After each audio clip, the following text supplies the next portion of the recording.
Ladies and gentlemen, welcome to the launch of Mark Seeley's Decolonising the Camera, available at a snip downstairs, a mere £16. Buy it, it's good. Thank you, Greg. Yeah, it's great to have this lineup. We have here this afternoon Jonathan Long, who worked with Mark on the development of the PhD that fed into this book, which is great. And we also have Hannabiell, who's one of our favourite people. What can you say? A trombonist. We don't just love her because she's a trombonist, although there is a heroic quality to trombone playing, which we recognise. And it's really good to have him, but as an activist, as somebody involved in cultural thinking around parallel, similar, same issues as are considered in the book. It's really a privilege to be able to launch, or to do a Northern book launch for Mark. The kinds of things that he's exploring in the book are really important to Side Gallery, to Amber. Some people might think we make it up as we go along, but actually we don't. We think about the work quite a lot. That one has instincts about work. One tries to sort of think about, particularly because it's documentary, about the kind of responsibilities of the image, our responsibilities to the image, etc., etc. And one has a lot of instincts, but it's works like Decolonising the Camera that kind of feed into our understandings, refreshing them and deepening them and challenging them, and that's a really, really important part in sort of shaping the instincts of Side Gallery going forward. So it's a real privilege to be able to introduce this discussion.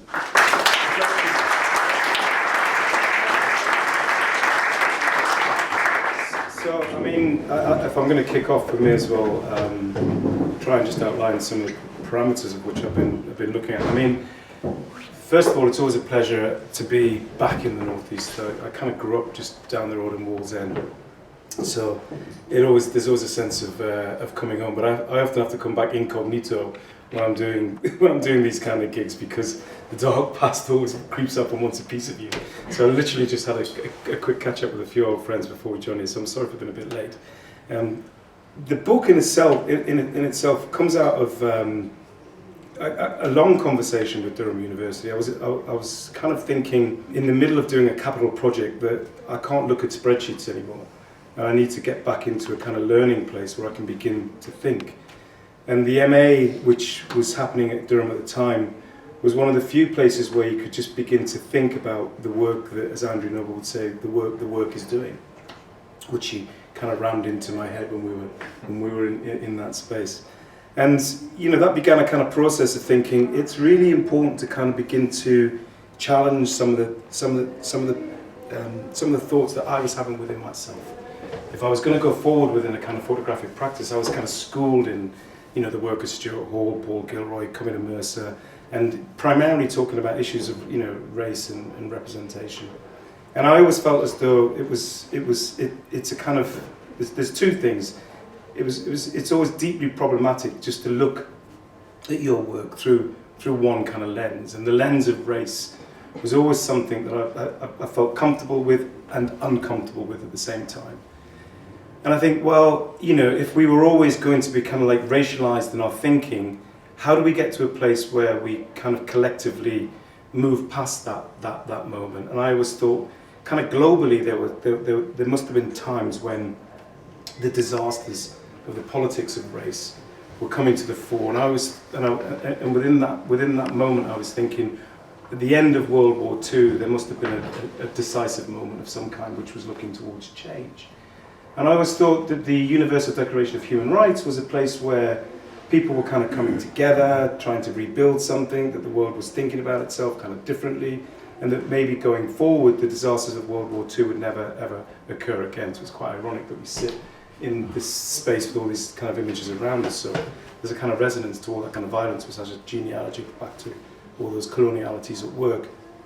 And I thought that I always thought that the questions of when you put race on the table, it's a very polarizing kind of question. But when you put rights on the table, it's a question that people feel as though that they can have a conversation with. And unfortunately, if you begin to talk about the them and us in politics, as we can see through the kind of prism of Brexit now, people just drift further and further apart. So, but I was thinking, if we look at the kind of dynamics of a kind of global politics through the idea of human rights, then we might be able to begin to help people understand how we see each other in that moment.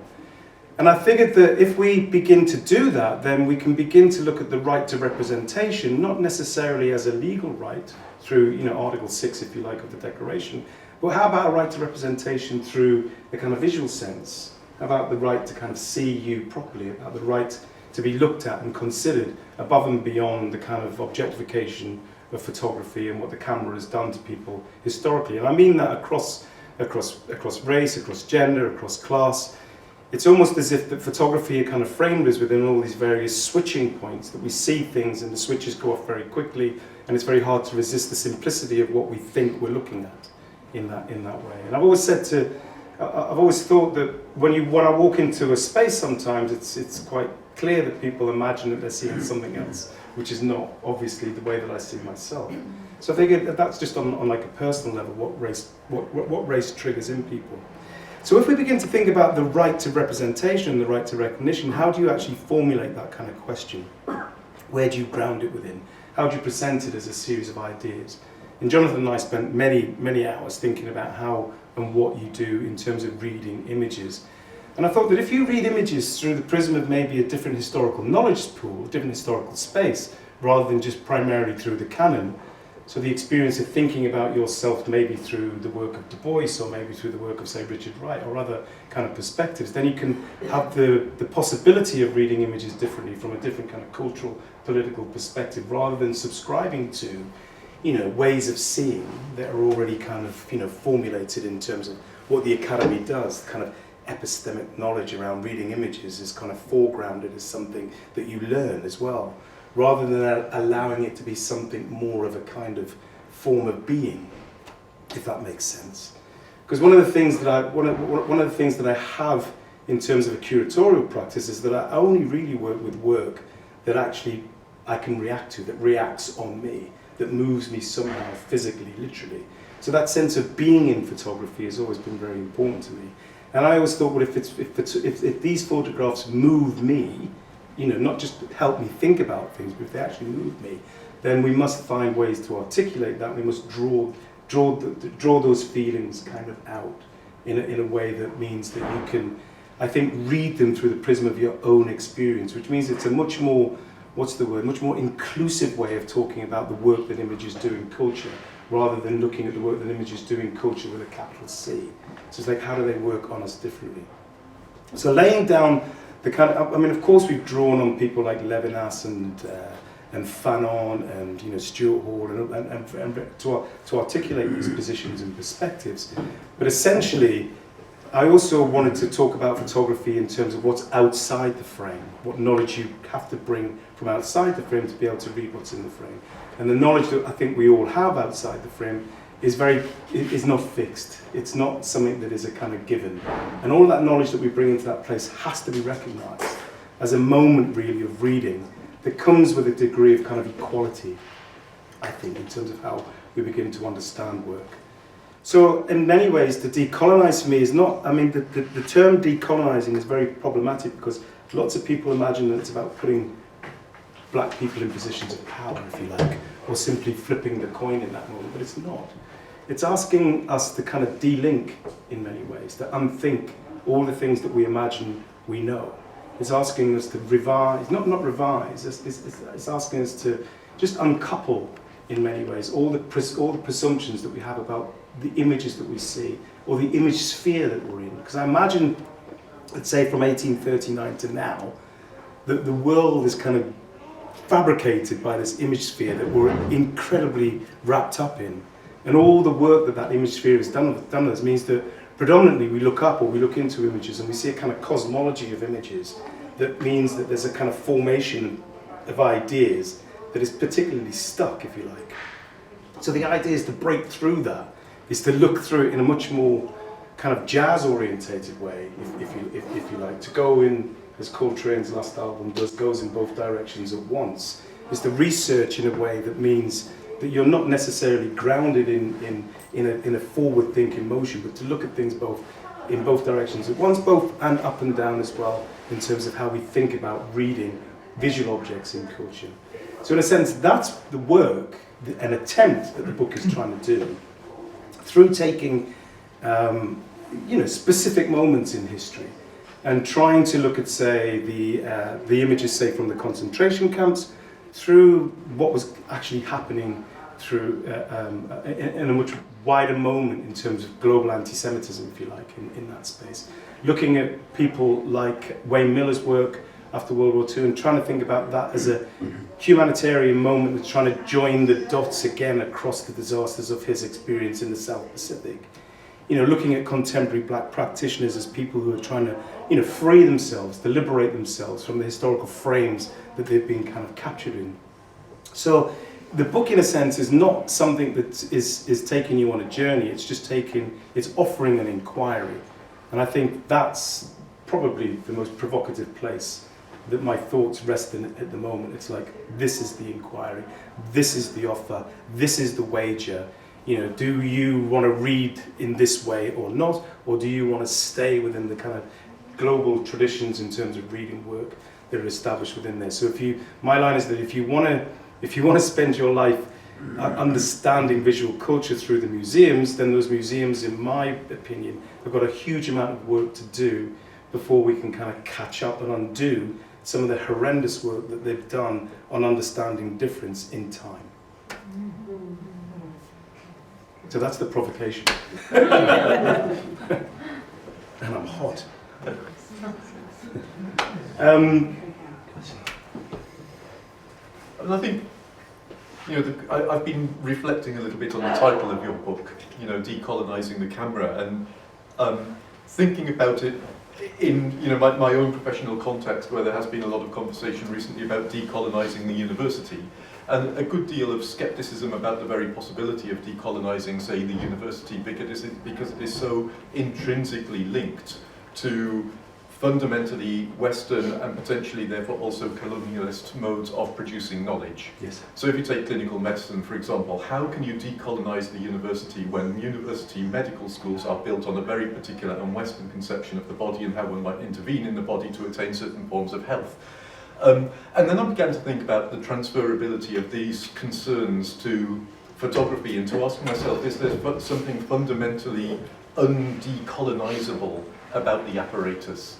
If you think about the role that photography played in a very instrumental sense in the colonial project itself. So, for example, in order to map terrain and understand the nature of terrain so that one could then command it, photography was a major tool in that. You think about some of the things that you alluded to yourself, Mark, the construction of others, predominantly around race, but also around gender, in order that one might then dominate subaltern populations, and this kind of thing.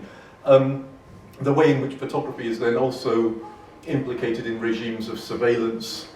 And so I began to ask the question, can one decolonize the camera as an apparatus? And then I began to think about what you do in your book, which is actually not to engage so much with the apparatus of photography as something itself that can be decolonized, but to develop practices of reading that allow the decolonization to take place at the moment of reception, not within the moment of production through the apparatus. Is that a fair?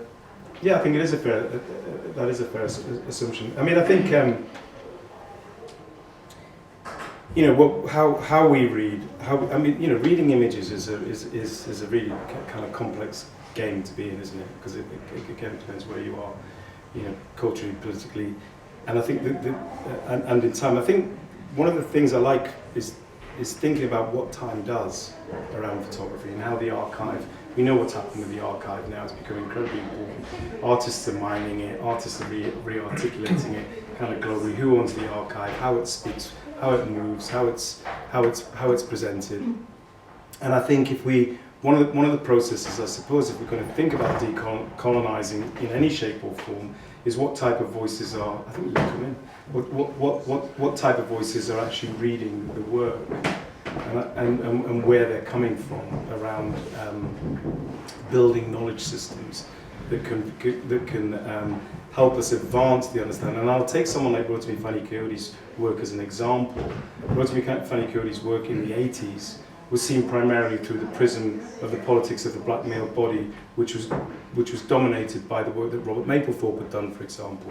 And it was always seen in those kind of like comparative studies. It was only through people like Cobham Mercer and his writing on visual culture that the whole aspect of Rotimi's Yoruba culture come into the frame. It's reading his work through the prism of literally a different spiritual cosmology and academic and religious kind of like background, which has helped everybody else in the museum gallery world understand that there's a gap in their knowledge. And it's not that long ago that work is done. So it's like 1991 when Cobby's writing about, when Cobham Mercer's writing about Rotimi's work. And it opens up, it's like a sea of kind of understanding goes on the table at that moment. Because because we assume that there's, say, the black male body on display, and Mapplethorpe's done these incredibly, beautiful objects of a, a New York queer scene, at work in that time, and another artist from another time and space is making something else fully aware of Mapplethorpe's work, but massively influenced by his sense of being from a different spirituality, literally in terms of the work. And I think in many ways that's why I love artists so much, because they can open these crazy doors which we might not understand at the time. And unless we understand where they're from and what they're bringing to the party in terms of visual culture, then we are absent in that moment. So in his lifetime as a practitioner, Rotimi's work had no possibility of being seen past the great work that Mapplethorpe had done. Now, in many ways, it's difficult to have a conversation with his work and mention Mapplethorpe at the same time, because as we begin to engage with contemporary African practitioners in a global context, something that I would argue has only been really taken up within, say, since the Magicians of the Earth exhibition, which was done in Paris. It's only, again, a recent phenomenon that people are beginning to inquire and research into the work that's been doing, that we can begin to widen the knowledge pool, the epistemes, if you like, about how different cultures are producing meaning through images. And that's just one example of how that changes. And then you end up with, say, take Tate as an example. You end up with a collections policy, if you like, been adopted by the Tate, and practitioners and curators with a specialism in this work coming into the academy, if you like, or coming into the institution, widening all of the knowledge that's in place. So I think the decolonizing bit is a little bit of a kind of red herring in many ways. It's more about what colonialities are at work and how power works and the impact of those colonialities, rather than decolonizing in many ways. Because you're right, I think you're absolutely right, John. I don't think you can just simply decolonize it. It's not something that you can switch on. It's everywhere. It's in the fabric of everything that we're, even in this building, even in this quayside. It's built on a huge wealth of encounters with those out there. It's built on extraction. It's built on gathering. It's built on taking, and its process is in the making of the Enlightenment period, if you like. But then, if you're going to build different knowledge systems, you can dovetail things into systems. You can carve it, can't you? You can shape it, because that's what intellectuals do. They shape objects, and they're shape shifters. They're like kind of duppy ghosts that turn up in spaces and go, this is how it kind of fits together in a way. And I think that's part of how new work within the academy, or new work within curatorial systems, are beginning to shape what we see in the present. It was actually the unnatural aftermath of Hurricane Katrina that actually politicized me. I was studying at Rutgers University, and seeing those images across my TV, across my TV, just made me realize, like, what are we doing? And it wasn't until this woman, Vicky White and Larry Ham, who works for the People's Organization of Progress, came to our university and gave this amazing speech about, like, what are you guys doing? And it wasn't then until I realized that actually that could be us, that could happen to us. And then from there, realized that actually, as a musician, what can I do to actually do something? What can I do? And I didn't know at the time what I could do, but I started to go and attend these peace marches and protest rallies, and this woman, Vicky White, said, bring a drum. Like, okay, let's try that. And so I found myself drumming at these peace rallies and protest marches and learning that I actually have a voice, I can do something. And then with the privilege of being able to study and be in academia, I started to realize that my place in activism is making change from within. So now I find myself being really intrigued with protest culture, how we live our everyday lives and how we can operate within various communities and various positions and places and spaces of power. And a lot of the knowledge, like you're saying, decolonizing the university, my passion at the moment, is to get that information out into the activist community, to the wider community, but also to bring wider community into activism, because there seems to be this bit of a disconnect between both. And just learning about all of these things through this really long journey, this huge learning curve. And back in the day when I was watching those images on TV of Hurricane Katrina, and these dead bodies and these bodies just waiting, you know, on roofs in different places, like it was shocking. You couldn't even go throughout your everyday, and I didn't know how to articulate that, you know. And reading different scholars and finding out what this meant and how it impacts our everyday, even flipping on Facebook and seeing another dead body, it was like, what does this mean, you know? So really, really intrigued about all of these things, and to be a practitioner, I say a bit of a scholar, a bit of a practitioner, and being able to operate in those spaces as an activist, as an academic, I find that we have a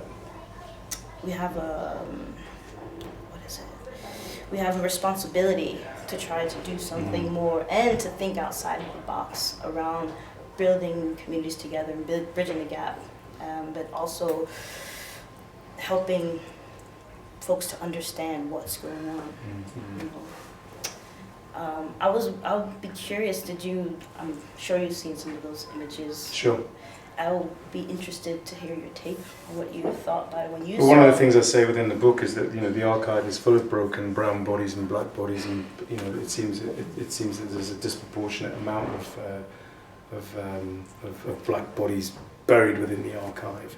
It seems to have been a particular focus, particularly, you know, during the Cold War, when, you know, the contestation for kind of African states was particularly viable. There was a massive amount of, I think I grew up with a massive amount of exposure to violent images. I spent some time in an archive, the Black Star Archive in Toronto now, for about a year or so, just mining through the amount of images of if you stockpile them, this is kind of like small piles, huge piles of broken black bodies in the archive.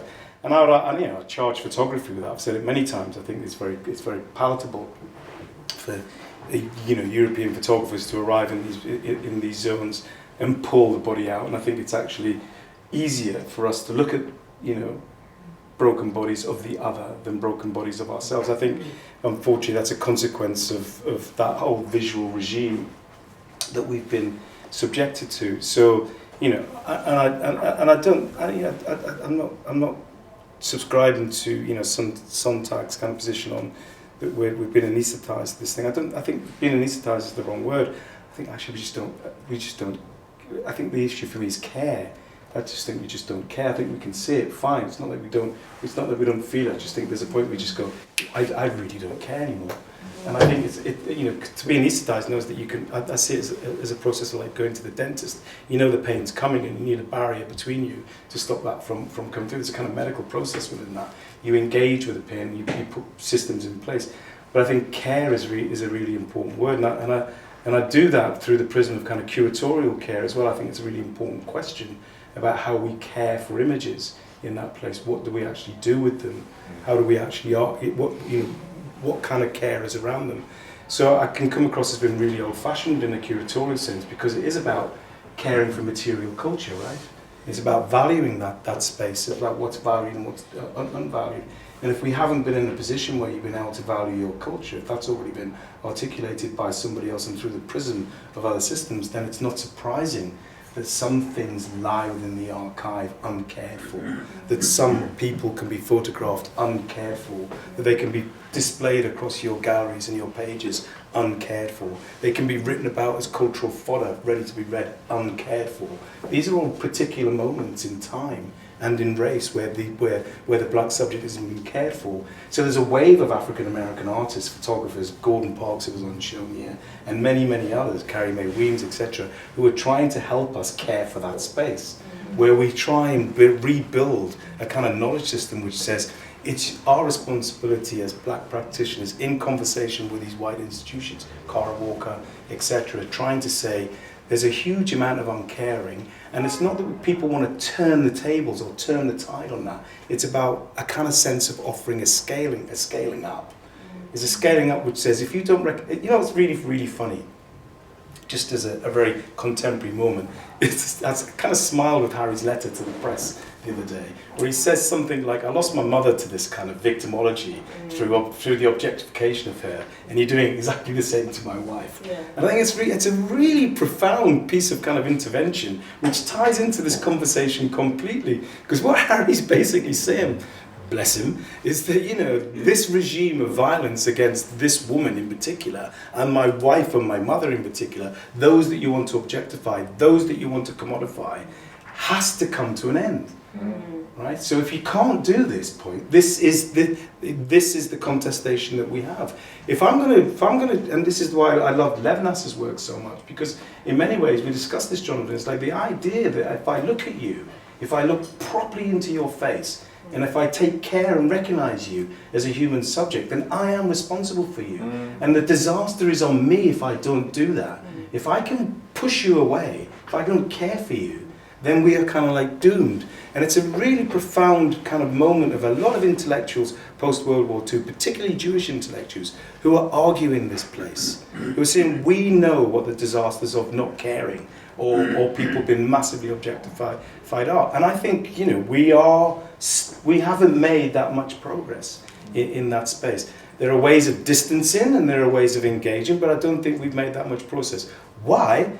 Because you can clearly see it in the rise of the right and the relationship to Brexit and immigration, the relationship to the other in European cities, the relationship to poverty and healthcare in America, the Obamacare being repealed, the pushback and all that stuff. It's like, my question is, what do you want in a racialized world? What benefit is there in that space?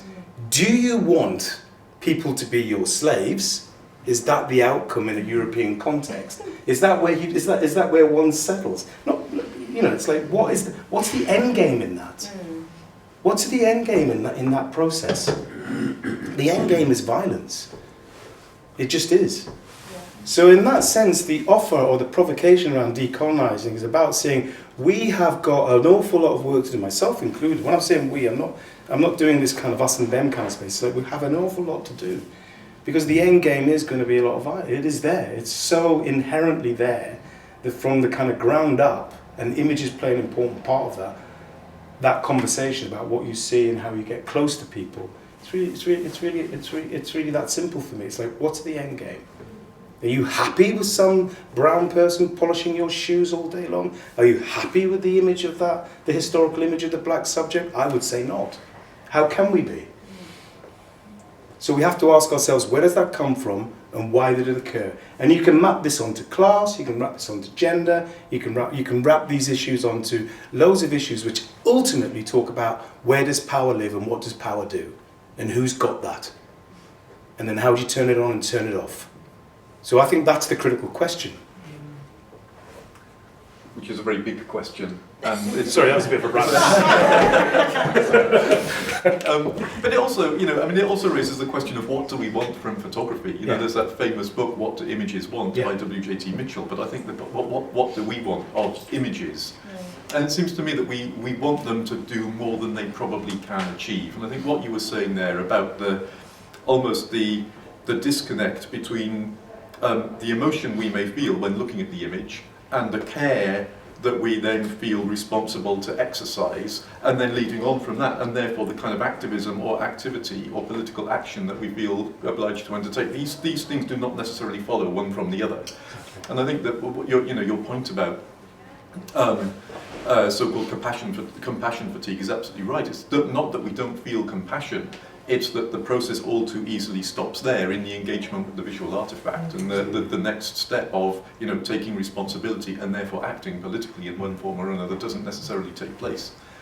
And my own field of expertise is into war German photography, and you find it there, for example, in where many of you will know the book by Ernst Friedrich, War Against War.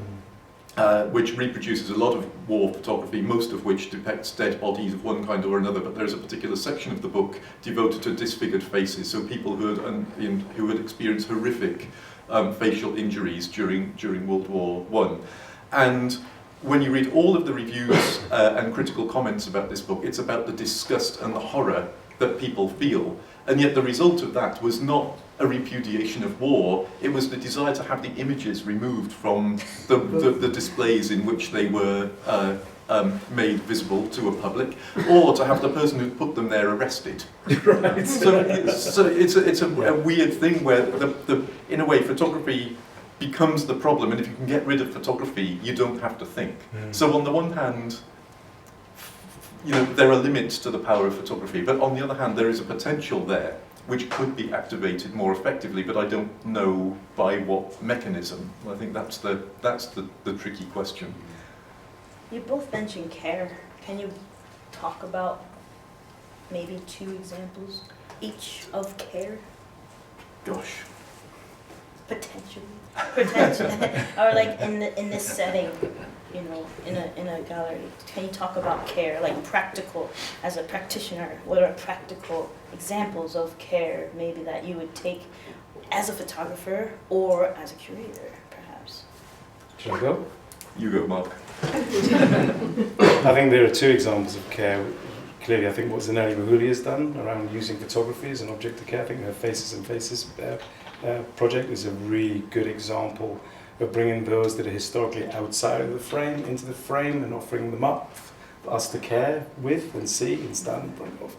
I think the archive of violence against women through her work and the relationship of kind of various different homophobic moments is brought right into the public gaze, and I think that's a really good example of an activist photographer changing the dynamic of how women in South Africa have been seen. And then the other form of care is a project we did called Black Chronicles, where these images from the 1890s were left in Getty's archives from the day that they were taken. We kind of extracted them, put them on display, and the result of that was a kind of global photographic exhibition, which people didn't believe or couldn't believe that the black subject looked like that in 1890. And if we hadn't cared for that work and brought them into the public realm, they would probably still be there. And that's an example of having people from various different cultural backgrounds, different political perspectives, entering the archive, pulling things out that have a different kind of resonance.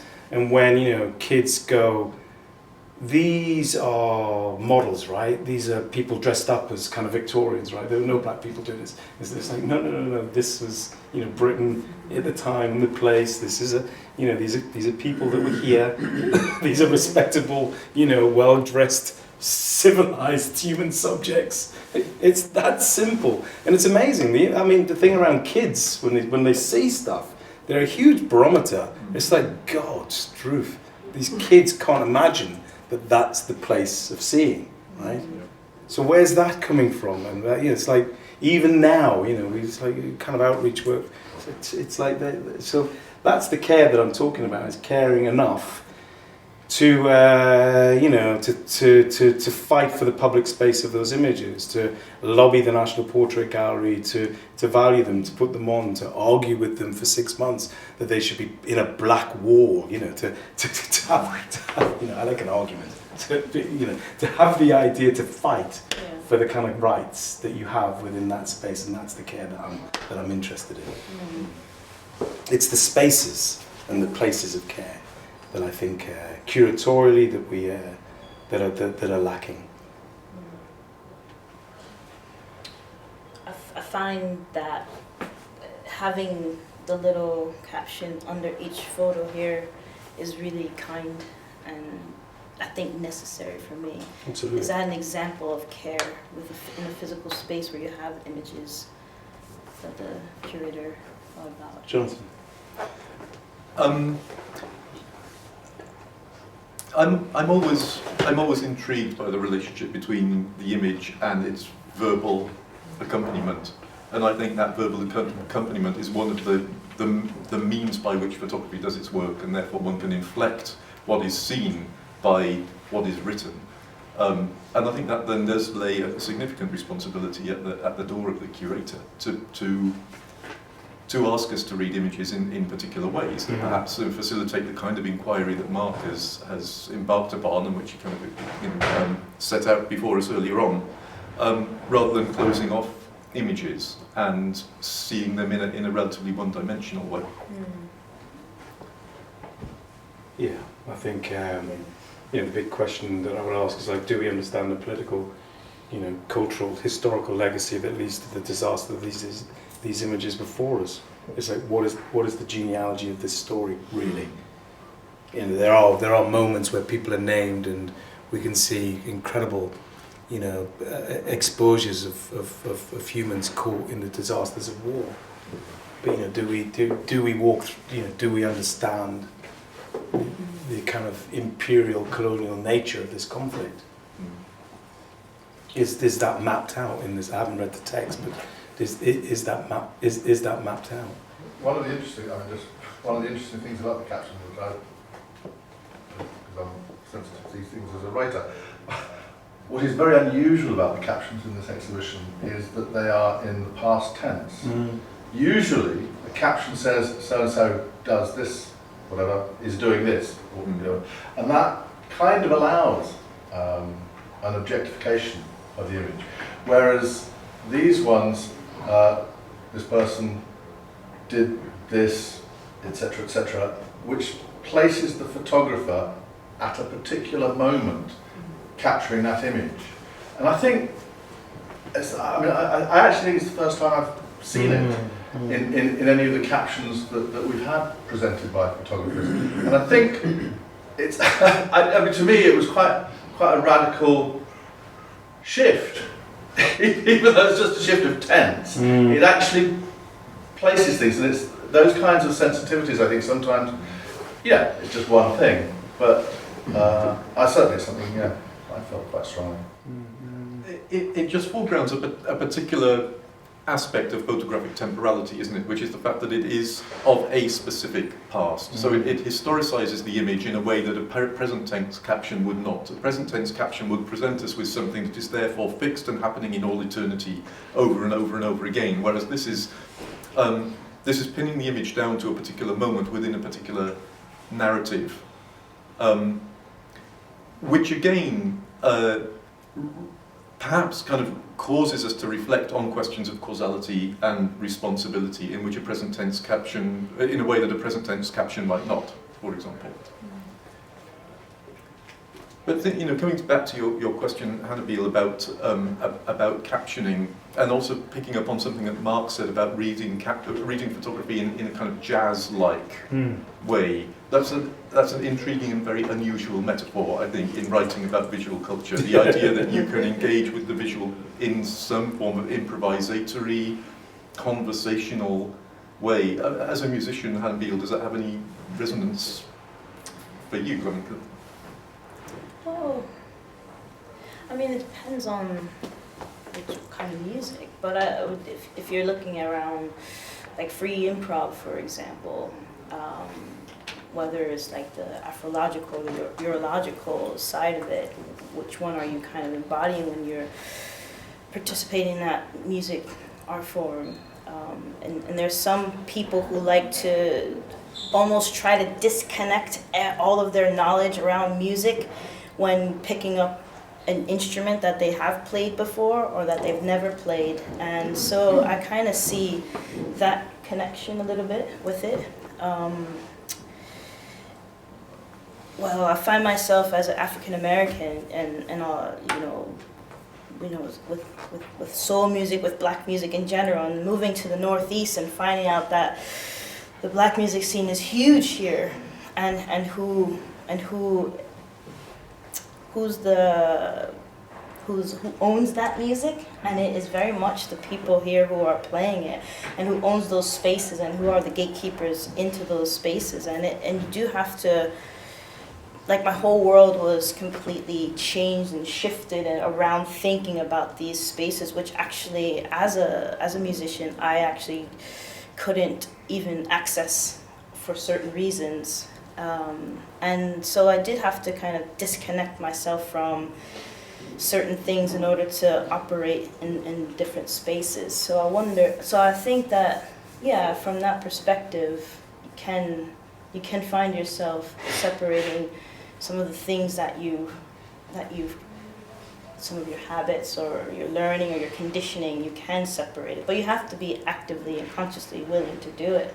Mm-hmm. I was reading a book the other day, and she was speaking about how oftentimes with trying to diversify various organizations or NPOs or different things. No, what a horrible book. not a cultural diversity, state-funded book, oh my god.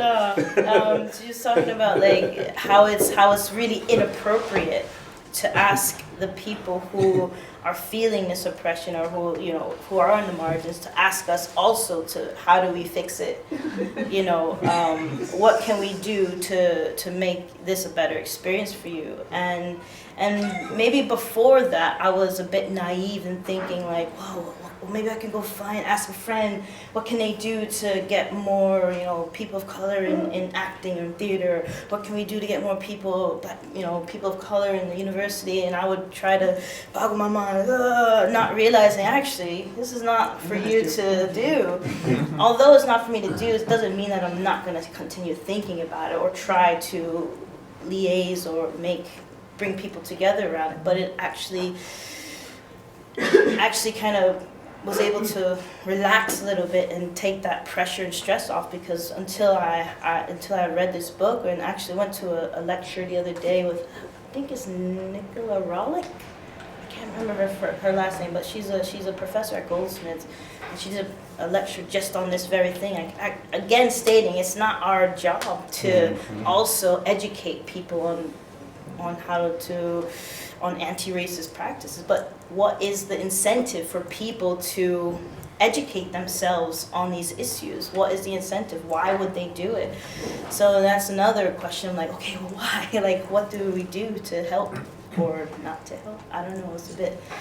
I think I'm in a bit of confusion at the moment around these issues, knowing that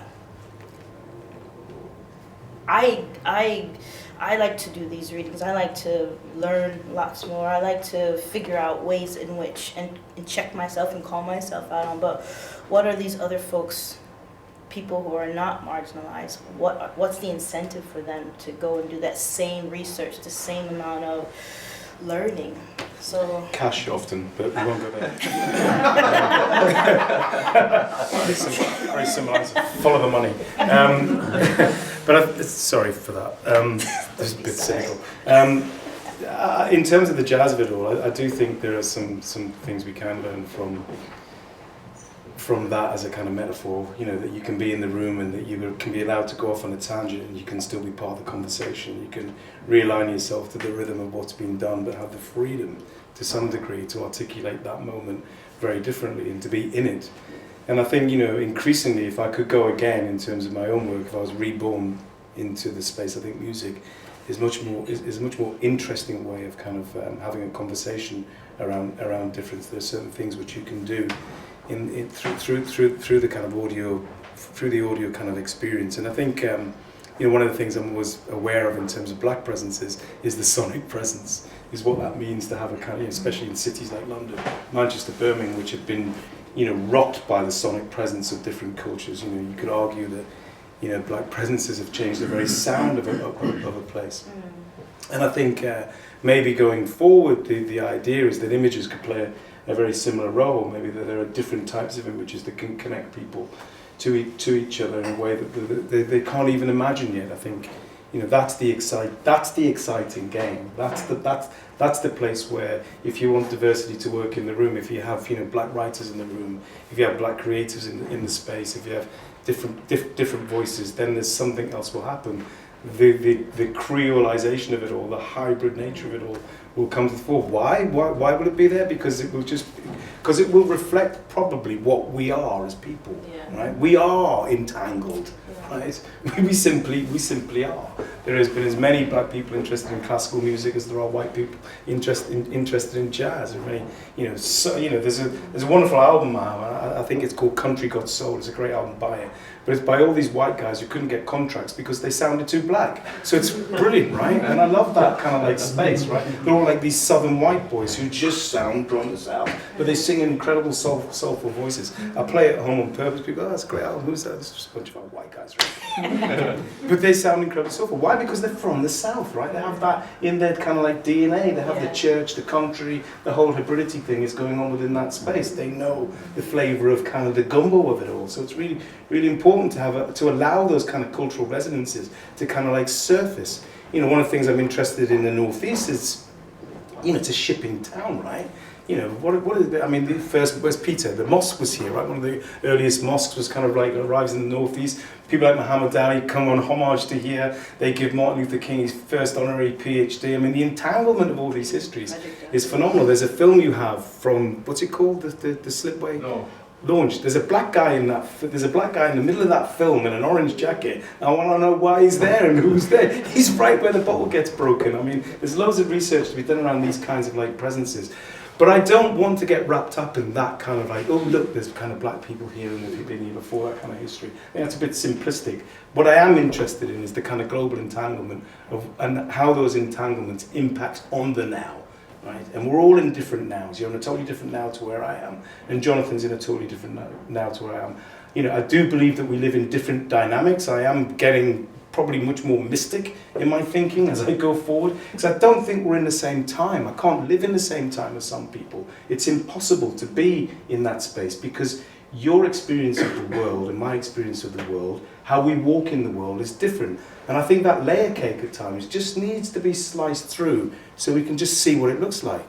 And I think that's where the visual comes in, because we can communicate that much quicker. I think photography can give us part of that layering in terms of how we help see each other as we come into this kind of, you know, global kind of cake of being.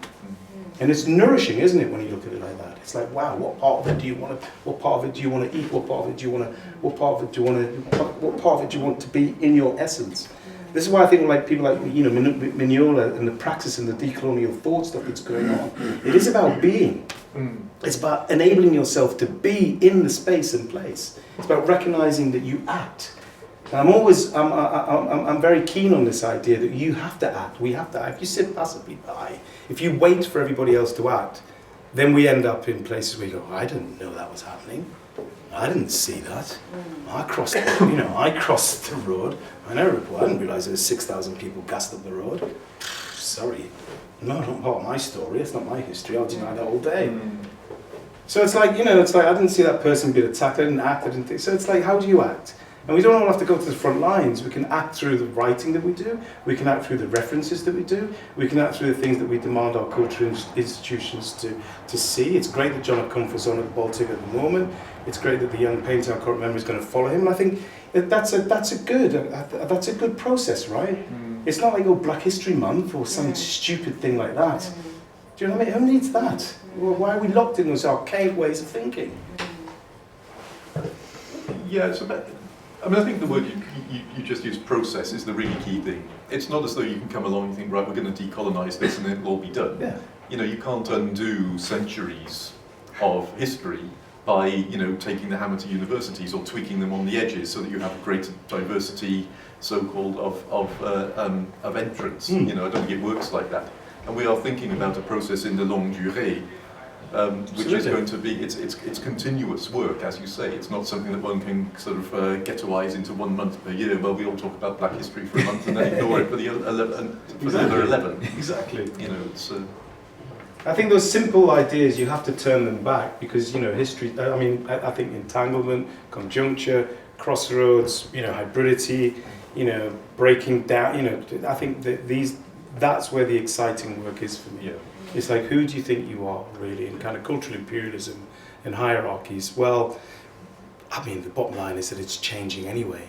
The very conversation around decoloniality means that something's changing. Yeah. Universities are flapping at the edges, wondering what to do. There's also an economy within that. You know, if the global wealth from the south is catching up, I think there are more Chinese and Asian students doing photography at LCC than ever before. They're paying for their courses. They want work that they can identify with. They want to have a conversation with things that are relevant to them. If you want to keep them there, unless they're just going to buy their PhDs or their things and disappear off into somewhere else. So it's a challenge. It's not necessarily about pushing something back. It's like, how do we get there? And do you want to be on that path or not? I mean, you know, thinking about your question about why should we engage? Why should we seek to change things? And Mark says, follow the money. I mean, of course, that is a big part of it. But what the money is always asking us to do is to address the symptoms. So, you know, why is there such a? Why is the black university population significantly smaller as a proportion of the overall university population than the proportion of black population in the UK? So, you can't tweak that at the level of the symptom, apart from to a very limited extent, because there are much bigger structural forces that are acting as an impediment to university access for wide proportions of the population. And I think the same goes for culture. So I think, you know, we can tweak, we can do things to address the symptoms, but I think that the questions that don't often get asked, particularly by government, are, you know, what are the fundamental causes in a structural way, which can be economic and infrastructural and all sorts of other things. But I think also, in answer to your question, I think there are commitments. It is that responsibility. Are we responsible for each other? And that comes down to kind of what vision of a future society do we want? Which is a question you asked earlier on, Mark. Yeah, I think so.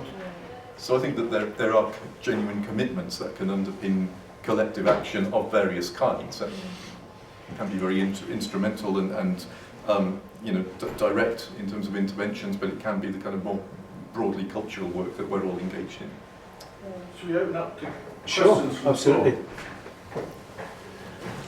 Okay, who's got, should I kind of, do you want a chair or should I pick them off? Go. Most of the images we see and have seen are made by people who are imported, do their work, then go away. Following from what you were saying earlier about people who are in the scene should be more involved. Have you any comments on that? Anything? I think that things are changing on that front. The question is really what type of images there are lots of local photographers working for Reuters and AP and all the rest of it. Yeah, the question yeah. is what type of images are they actually making for the industry? So you can have Syrian photographers working in the field who will be producing images that are geared towards an industry way of seeing. Yeah. They will be trusted and tried for people who produce what the industry wants. The difficult part is asking people, is photographies that are coming out of there which are much more reflective, that are much more, if you like, indigenous, for want of a better word, that are kind of trying to articulate something from within their connectivity or experience of the work, of the situation.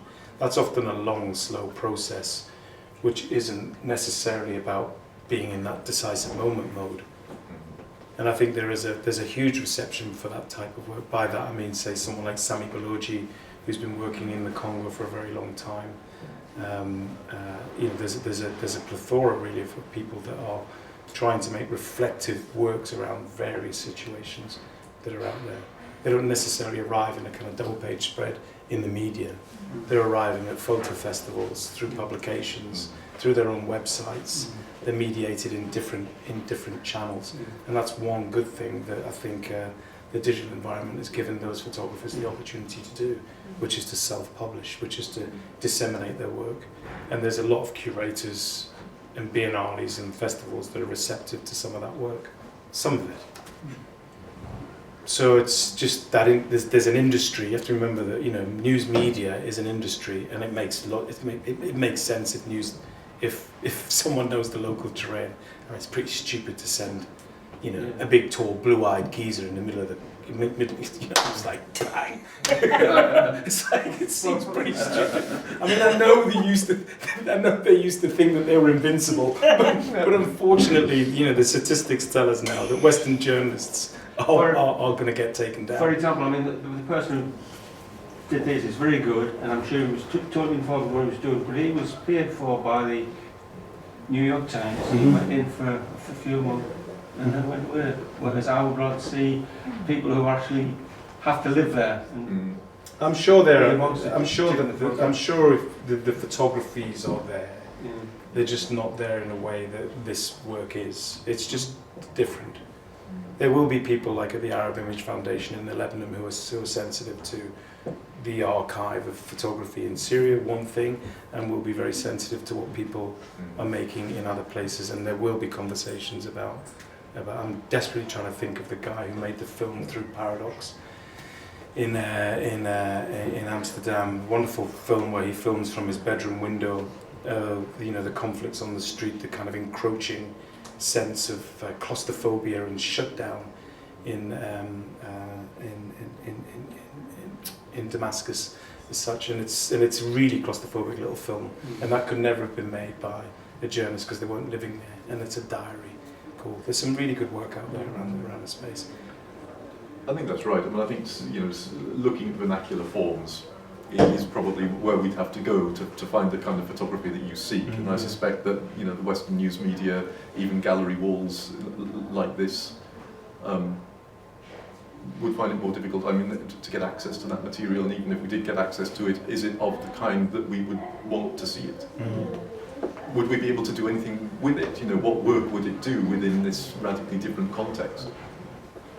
I mean, they're just different conversations. I mean, people like Bruno Bourgelat's work in Algeria has now been celebrated by many. And his way of working, his way of seeing, has been picked up. He's based in Paris. He works through Agency Vue. He plays both sides of the kind of visibility game. You have to be, you have to remember, you have to be very savvy. You have to be very savvy to be a practitioner. You have to be a hustler. You really do. You have to market. You have to take all these difficult things to visibility through tenacity and, the hustle. It really is. There's an awful lot of stuff out there fighting for visibility, trying to get over the line, trying to get the next commission, trying to win the next award. And then there's the commodification of it all in many ways, both through capital and culture. That means that we kind of take it on somehow. It's difficult. And the further you are away from those capital centres, New York, London, Paris, Berlin, wherever, the harder it is for you to arrive in the space, unless you've got advocates. So I had a question about care and spirituality, and I loved what you were saying about kind of the mystical sort of kind of nature of photography.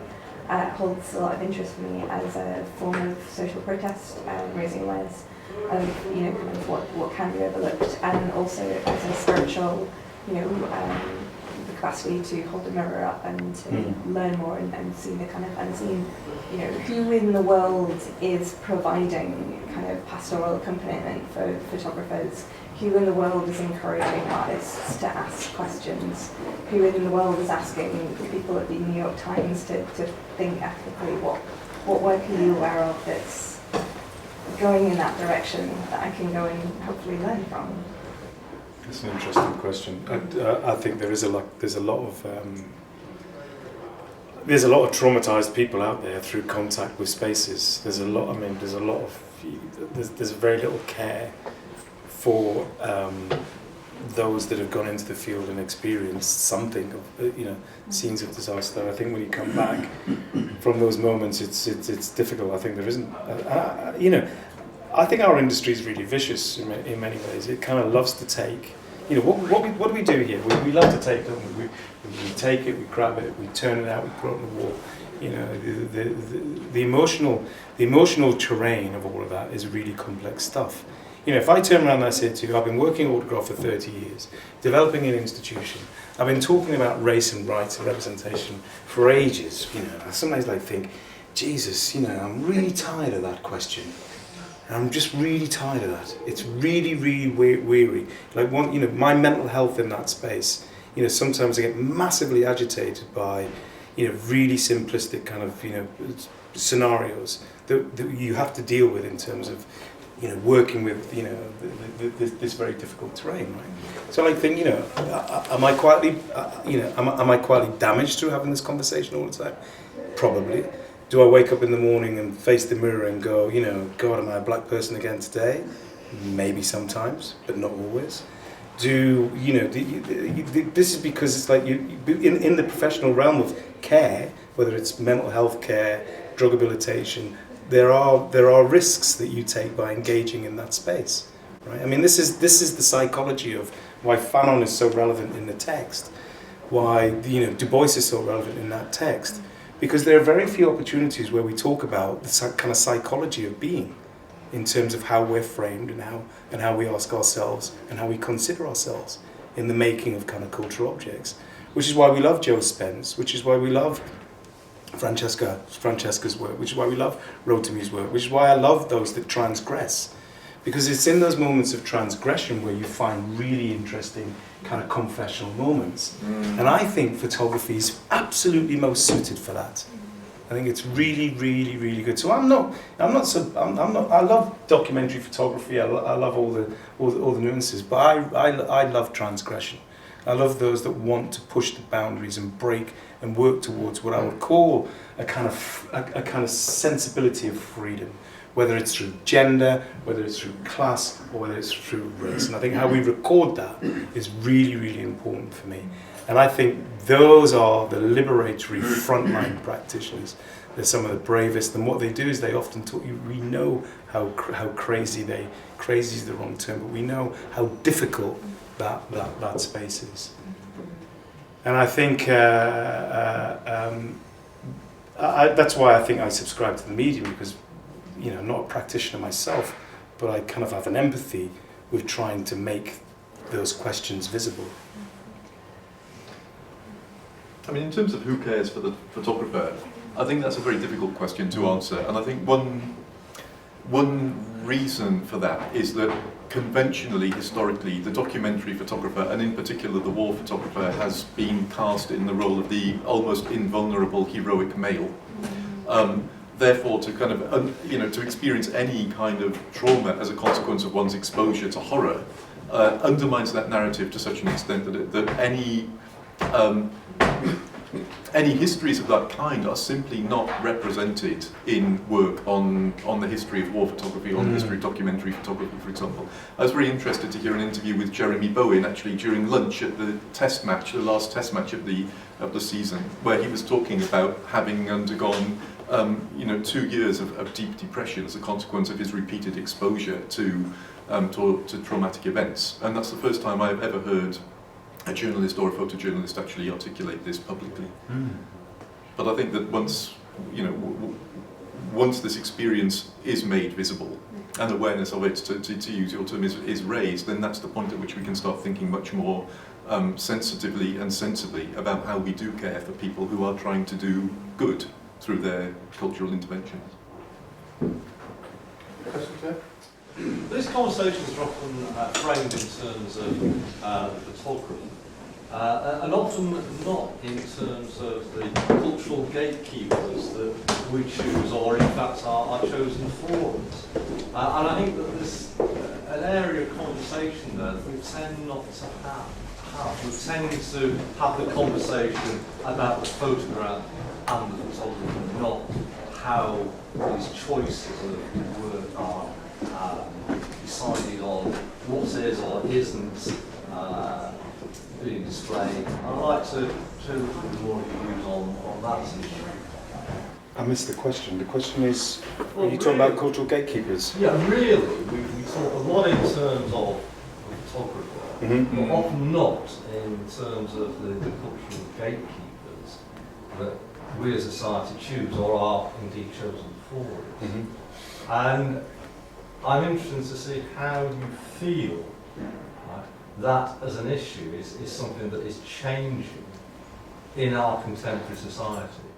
I mean, I've often said institutions that reflect the people. Institutions are a reflection of the people that run them.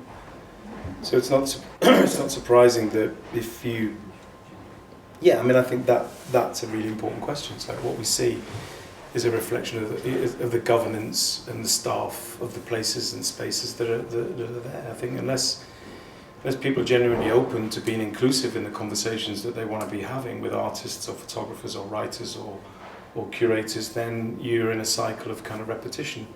So, I mean, history simply does that. There's a lack of, the imbalances around the types of shows that, say, women artists get. They reflect the kind of desires within those institutions to talk to various communities, or the absences are there. I think if you begin to look at, there's a great piece of research which was funded by the Soros Foundation. I think it's called like the writers in the room. And if you change the writers in the room, then the story changes fundamentally. And the characterization of, say, African Americans on screen changes when African Americans write the stories. So if you begin to write the story of visual culture through inviting different writers in the room, then you have a different space and place. I think the writers in the room are changing. Cultural gatekeepers do play a huge role in what's being seen and what gets out there. And I know that there has been a shift in this region around trying to speak to diversity and gender imbalance, but it feels like to me that it's easier for folks to focus on gender, so you see a lot more women in different positions of power, but it seems like diversity key, which is much harder to attack, is being kind of like put on the back burner, under the shelf, in the closet, and it's like, well, we're more diverse, so we have loads more women, but it's like, well, okay. I think the work that Zoe Whiteley's done at Tate for the Soul in the Nation show means that she's there, she owned that process. I think I don't think there's a cultural institution, a big one anyway, that isn't aware of that now, that they should be thinking in those dynamics. Whether they actually change or not is another, and that's what I mean by follow the money. My advice to the Arts Council for the next 10-year strategy is, if you've gone backwards within the diversity of stories there, then take the money away. Thank you.